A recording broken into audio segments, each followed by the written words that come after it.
पैलो मायोवे को दुनिया की सबसे रहस्यमयी और डरावनी तांत्रिक परंपराओं में गिना जाता है। इन लोगों का ऐसा मानना है कि नेचर की हर चीज में आत्माएं होती हैं। इनमें ये लोग एनगांगा नाम के एक मिट्टी के घड़े में आत्माओं को रहने की जगह देते हैं और उसी एनगांगा के माध्यम से आत्माओं से बात की जाती है और बलि चढ़ाई जाती है।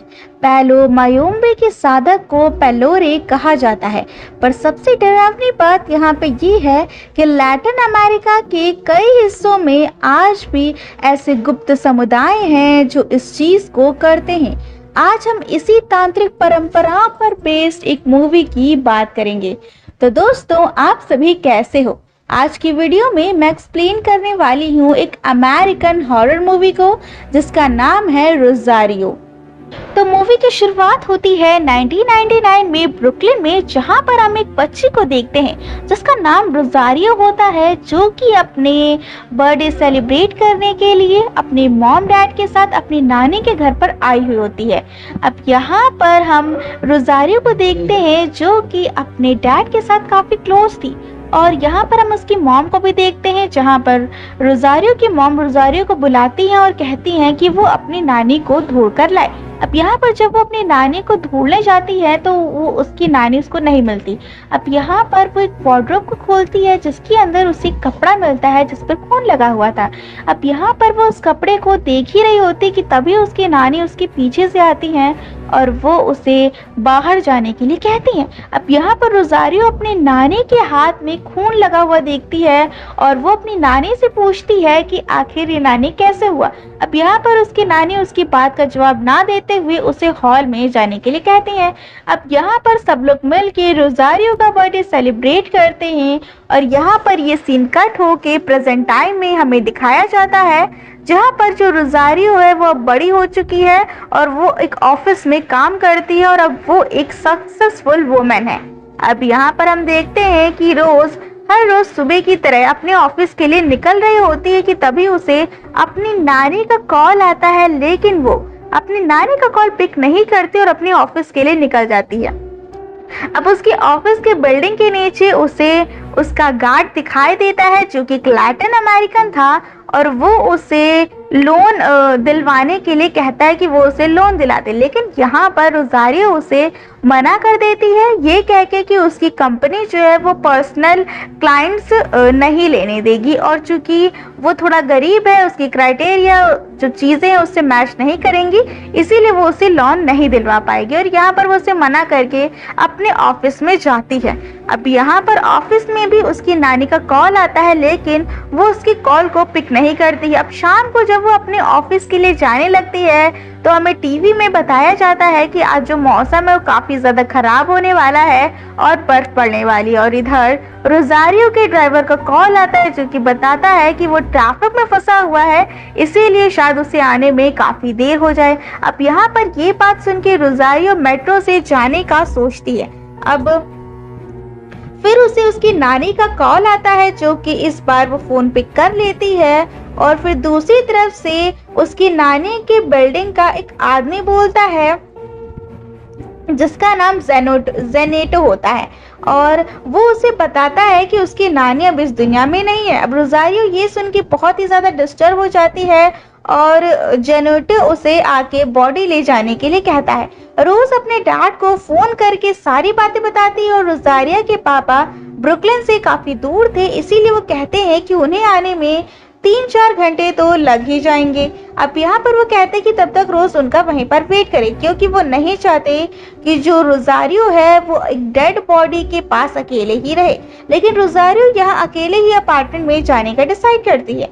वो कहती है कि वो उनका वहीं पर वेट करेगी। यहाँ में ये पता चलता है कि रोज़ारियो के पेरेंट्स का डिवोर्स हो गया था और सालों पहले उसकी माँ की मौत हो चुकी थी। यहाँ पे उसे स्टेशन पे अपनी मॉम दिखाई देती है, जिसे देखकर वो काफी डर जाती है क्योंकि उसकी मॉम तो इस दुनिया में है ही नहीं, यानी कि यहाँ पर उसे हाइसोलेशन हो रहे थे।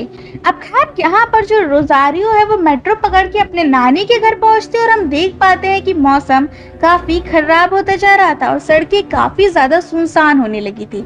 खैर रोजारियो अपने नानी के बिल्डिंग में पहुंचती है, जहां पर जनेटा के साथ अपनी नानी के अपार्टमेंट में वो जाती है। जनेटा बताता है कि उसने उस शव को एक शीट से कवर कर दिया है उनके रिस्पेक्ट की खातिर, और यहाँ पे अपार्टमेंट की जो हालत थी वो काफी खराब थी। तभी जनेटा की नजर जलते हुए कैंडल्स पे जाती है और वो उन्हें तुरंत बुझा देता है, ये कहते हुए कि उसने अभी कुछ देर पहले ही उन्हें बुझाया था। अब जनेटा रोजारियो से ये भी कहता है कि उसने एम्बुलेंस को इन्फॉर्म कर दिया, और इसके बाद जनेटा वहां से चला जाता है। अब रोज अपार्टमेंट में अपने बचपन की फोटो देखती है। किचन में वो देखती है कि सिंक में बहुत सारे गंदे डिशेस पड़े हुए थे और सब में वॉर्म्स तक लग चुके थे। वो किसी तरह से उसे डस्टबिन में डालती है और फाइनली वो आकर अपने नानी के बॉडी के पास बैठती है और वो देखती है कि उसके नानी के बॉडी पर कुछ कट्स लगे हुए थे। कि तभी वो अपार्टमेंट जो था वो हिलने लगता है, जैसे कि वहां पर भूकंप आया, और कुछ सेकंड के बाद सब कुछ नॉर्मल हो जाता है।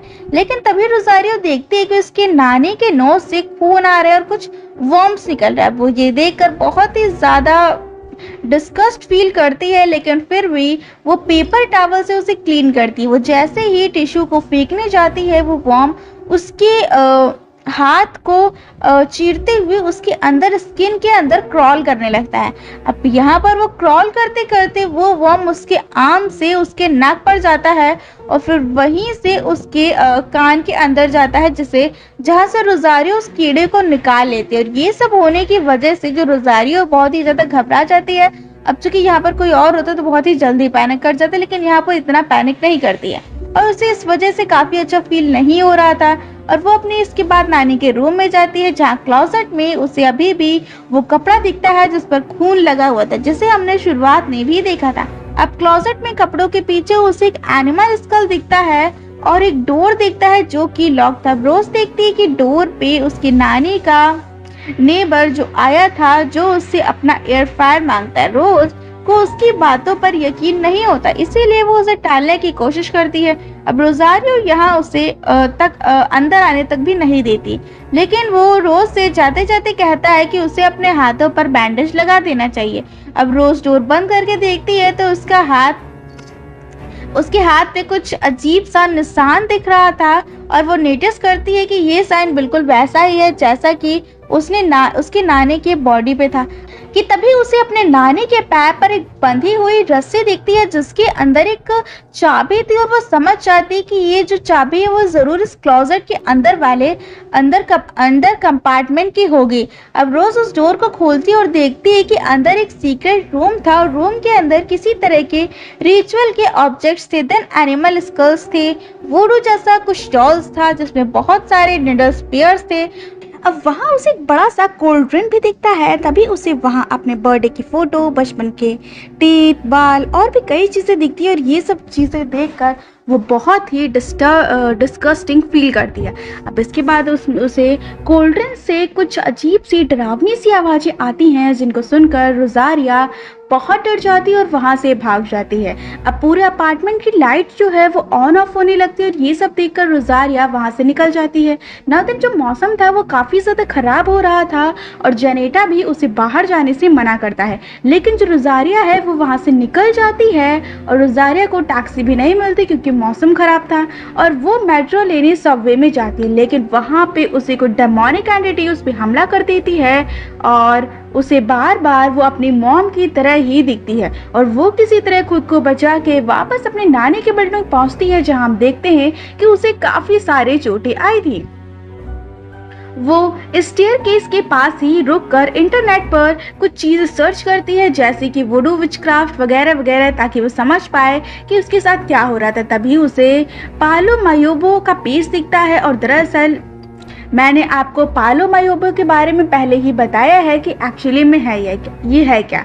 फिर कि यहाँ पे रोजारियो को पता चल जाता है कि वो सब चीज़ें क्या थी और उसके हाथ में जो साइन था वो एक्चुअली में एक कर्ज था। तो रोज़ ये सब देखकर बहुत ज़्यादा डर जाती है और तुरंत अपने पापा को फ़ोन करके ये सारी बातें बताती है और कहती है कि नानी बचपन से ही उस पर काला जादू कर रही थी और मरने से पहले उन्होंने रोजारिया पर एक कर्ज भी डाल दिया था। अब रोजारिया के पापा क्लैरिफाई करते हैं कि उसकी नानी एक विच डॉक्टर थी जो लोगों की मदद करती थी और वो कभी भी रोजारिया को हर्ट करने के लिए कुछ नहीं करेंगे। थे, बट रोजारिया को लगता था कि उसकी नानी उसे बदला ले रही है, क्योंकि रोजारिया ने उन्हें और अपनी माँ को नहीं चुना था और वो कभी भी उनसे मिलने भी नहीं आई थी। तो जो रोजारिया के पापा है वो उसे वार्न करते हैं कि वो ऐसा वैसा कुछ ना करे और वापस अपने घर लौट जाए, पर रोजारिया उनकी नहीं सुनती और रोजारिया अपार्टमेंट में जाती है और वापस उसी सीक्रेट रूम में अंदर घुसती है। अब उस कोल्ड्रेन को वहां से घसीट के बाहर निकालती है कि तभी वहां एक डेमोनिक एंटिटी आ जाती है जो कि रोजारिया पर अटैक कर देती है।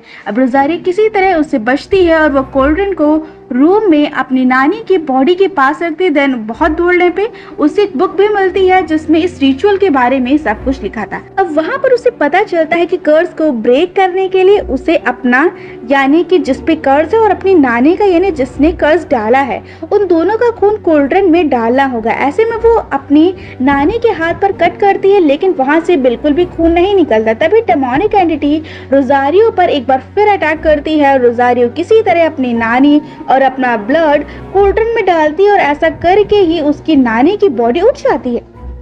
अब इससे रोज काफी डर के बेड के नीचे छिप जाती है, लेकिन भी वहाँ पर डोर पर जो आता है जो कि अपना एयर फ्रायर मांगता है। यहाँ पर रोजारिया उस पर चिल्ला देती है और कहती है कि उसकी नानी मैक्सिकन थी, वो कभी एयर फ्रायर यूज नहीं करती थी। अब यहाँ पर जो कहता है कि वो अपनी नानी को नहीं जानती क्योंकि वो कभी भी उनसे मिलने नहीं आया करती थी।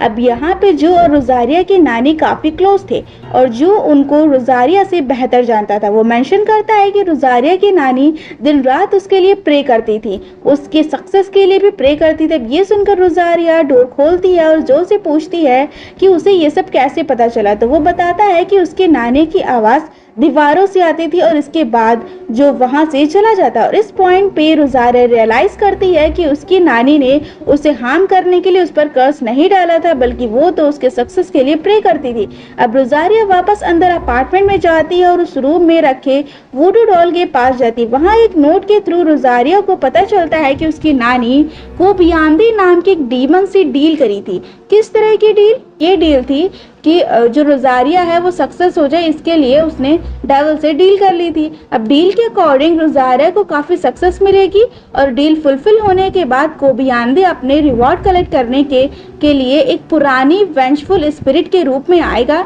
और रात भर रोजारिया को डराने और चेस करने के बाद सुबह होने से पहले वो उसे मार डालेगा। अगर इस डील को नलिफाई करना है तो पेलोरे को खुद की बॉडी यानी कि जिसने उसे डील करी है उसे अपनी बॉडी देनी होगी, जिसके लिए उन्हें अपना ब्लड कोल्ड्रन में डालना होगा। अब ये सब जानने के बाद रोजारिया बहुत ज़्यादा परेशान हो जाती है और उसे बिल्कुल समझ में नहीं आता है कि वो क्या करे। अब वो फाइनली डिसाइड करती है कि वो कोबियांदे को अपने नानी की बॉडी में ट्रैप करेगी और वो उनका खून कोल्ड्रन में डालेगी, जिससे कोबियांदे उनकी बॉडी में तो आ जाएगा, बट क्योंकि वो एक डेड बॉडी है इसीलिए वो कुछ कर नहीं पाएगा। बस फिर क्या था, रोजारिया अपनी नानी की शॉल ओढ़ती है जो उसकी नानी ओढ़ा करती थी और अपने रिचुअल के वक्त और बुक की हेल्प से कोबियांदे को बुलाना शुरू करती है कि तभी वहां पर एम्बुलेंस आ जाती है और ये वही एम्बुलेंस थी जिसे जेनेटा ने शुरुआत में बुलाया था। अब तक रोजारिया ने रिचुअल शुरू कर दिया था, इसीलिए अभी वो उन्हें बॉडी ले जाने नहीं दे सकती थी, इसीलिए वो बॉडी को वापस उसे सीक्रेट रूम में ले जाती है। तभी कोबियांदे वहां उसकी मॉम की फॉर्म में आ जाता है और वो रोजारिया पर अटैक कर देता है, बट वो किसी तरह खुद को बचाती है जब तक वो वहां से बाहर नहीं, जब तक जो एम्बुलेंस है वो वहां से निकल नहीं जाती।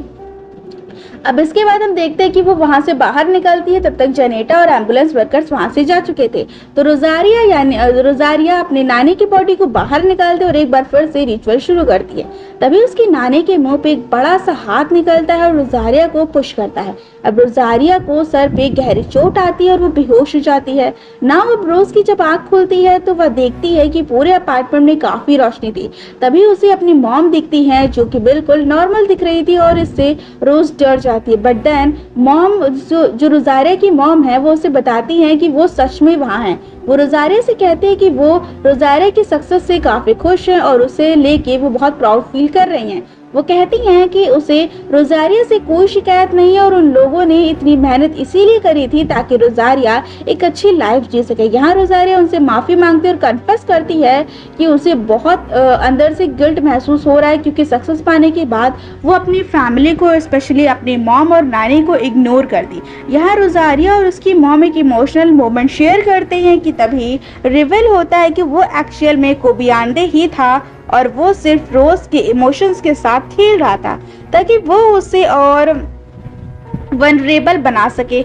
और रोजारिया यहाँ खुद को कोबियांदे से छुड़ाती है और पास ही पड़े उस बुक के कुछ मंत्र पढ़ती है और ऐसा करते ही उसकी नानी की बॉडी कोबियांदे को अपने अंदर पुल कर लेती और कोबियांदे फाइनली नानी की बॉडी में ट्रैप हो जाता है। अब नेक्स्ट सीन में सुबह हो जाती है और रोजारिया के पापा पहुंच जाते हैं। अपार्टमेंट बिल्कुल नॉर्मल था और रोज की नानी की बॉडी को एम्बुलेंस वाले ले जाते। अब हम देखते हैं कि रोजारिया का जो गिल्ट था वो अब खत्म हो चुका था और वो जानती थी कि उसकी नानी और उसकी माँ सिर्फ उसकी खुशी चाहते थे और उसकी तरक्की के लिए इन्होंने ये सब किया था। अब वो अपनी नानी को ऑनर करती है और अपने बचपन के बर्थडे के फोटोज को भी देख रहे थे कि तभी उसकी नज़र उस अपने पेरेंट्स की एक फ़ोटो पर पड़ती जिसमें वो देखती कि उसके डैड के हाथ पर खून लगा था। अभी देखते ही रोजारिया के होश उड़ जाते हैं और वो अपने डैड को पूरे अपार्टमेंट में ढूंढती है और वो उसे उसी सीक्रेट रूम में कोल्ड्रेन के पास दिखती है। अब यहाँ पे एक ट्विस्ट आता है जो कि ये था कि जब रोजारिया के 10वें बर्थडे का दिन था तब उन्हें रोजारिया के फ्यूचर की बहुत चिंता हो रही थी। उनकी अपने मदर इन लॉ की पालो मोयाम्बो प्रैक्टिसेस के बारे में और सीक्रेट रूम के बारे में उन्हें पता था। तो वो क्या करते हैं कि वो अपने मदर इन लॉ की बुक लेते हैं और वो डील को परफॉर्म करने लगते हैं कि तभी वहाँ पर रोजारिया की नानी आ जाती है और उसे पकड़ लेती हैं। वो किसी तरह सिचुएशन को कंट्रोल करती हैं और कोबियांदे को कंट्रोल करने के लिए रोजारिया की जो नानी थी वो अपना ब्लड सैक्रिफाइस करती ताकि वो बाहर आकर रोजारिया से अपना रिवॉर्ड ना ले पाए। लेकिन जब उनकी मौत हो गई तब कोबियांदे को रोकने के लिए वहाँ कोई नहीं था, इसीलिए वो रोज पर अटैक कर देती हैं। मतलब कि दोस्तों जो रोजारिया की नानी ऐसा कोई डील नहीं करी थी डेविल से, बल्कि ये काम उसके डैड ने किया था। रोजारिया की नानी तो उसे बचा रही थी अपने आप को धीरे धीरे सैक्रिफाइस करके। यहाँ रोजारिया के डैड उससे माफ़ी मांगते और कहते हैं कि अब उसे चिंता करने की ज़रूरत नहीं है क्योंकि अब से लेकर जब तक वह जिंदा है वो भी नानी की तरह वो अपना जो ब्लड है, उनके डैड जो अपना ब्लड है वो कोल्ड्रेन में अपना खून डालेंगे ताकि कोबियांदे अंदर ही रहे। अब रोजारिया ये सुनकर शॉक्ड रह जाती है और तभी उसे रियलाइज होता है कि उस पर कर्ज डालने वाला पलेरो एक्चुअली में उसके डैड थे। मतलब जो शुरुआत में था कि उसकी नानी ने किया था, बल्कि यहाँ पे उसकी नानी नहीं उसके डैड ने ये सब कुछ किया था। अब यहाँ पर तभी उसे कुछ याद आता है और वो अपने डैड से पूछती है कि क्या उन्होंने अपना ब्लड अभी कोल्ड्रेन में डाला है, और तभी उसके पापा का फेस चेंज होने लगता है क्योंकि कोबियांदे उनमें आ चुका था। अगर आप एक चीज याद करें कि बुक में लिखा था कि अगर इस डील को कोई नलिफाई करना है तो पलेरो को खुद की बॉडी कोबियांदे को देनी होगी, जिसके लिए उन्हें अपना ब्लड कोल्ड्रेन में डालना होगा। और इस केस में पलेरो उसके डैड थे, नानी नहीं। तो जैसे ही उसके डैड अपना ब्लड उस कोल्ड्रेन में डालते हैं तो कोबियांदे ने उनकी बॉडी को ऑक्यूपाई कर लिया था। ऐसे में वो रोज को चेस करना शुरू करते हैं और रोजारिया वहां से भागती है।